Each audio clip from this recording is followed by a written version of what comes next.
বিলকিস আসবে, ঠিক আছে, সিংহাসন কি করবে? কয় 7 দরজার দেওয়ালে তালা মাইরা সিংহাসন আটকাইয়া আসতেছে। সুলাইমান এইবার পরিষদের সবাইরে কয়, বিলকিস আসতে বাকি কত? মাত্র 2-4 কিলোমিটার দূরে। এই মুহূর্তে আমি সুলাইমানের ফরমান, বিলকিসের সিংহাসন আমার সামনে এনে দাও।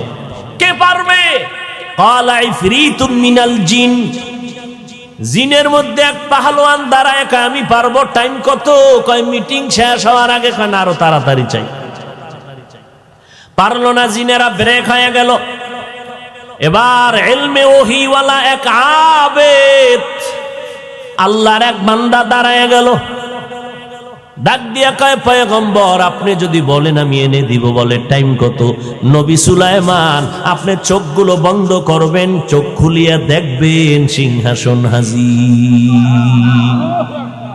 ইলমে রা'জাজো করদন বেহিসাব, খলকে রাদাদন জওয়াবে বাসওয়াব, হকনা দারত দোস্তে খলকা জারেরা, মিস্তে ই খাসলত একে দিনদারেরা।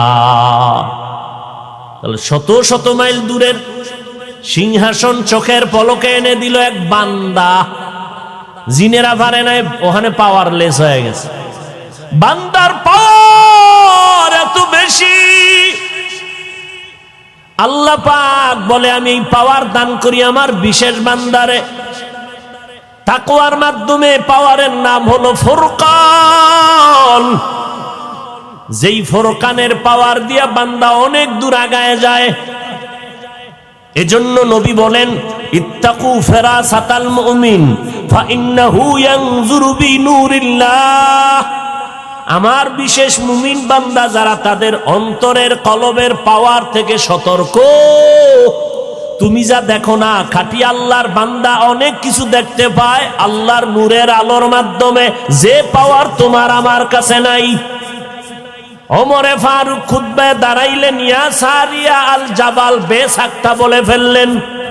শত শত মাইল পাহাড়ের কিনারায় সারিয়াকে পড়ার সময় জিজ্ঞাসা করা হলো, সারিয়ারে আওয়াজ পাইছিলি নি? কয় কসম, ওমর যখন আওয়াজ দিছে ডাইরেক্ট আমি কানে শুনতে পেয়েছি। এই পাওয়ার বান্দা হিসাবে আমার মাওলা দান করেন। নবীরে বান্দা বলার 3 কারণ, অথচ নবীর জীবনের এক অলৌকিক সফর, যেটা বালিশে মাথা লাগায় চিন্তা করলে ঘুম নষ্ট হয়ে যায়। কেমনে হলো রাতের সামান্য সময়? কারণ বাইতুল্লাহ থেকে বাইতুল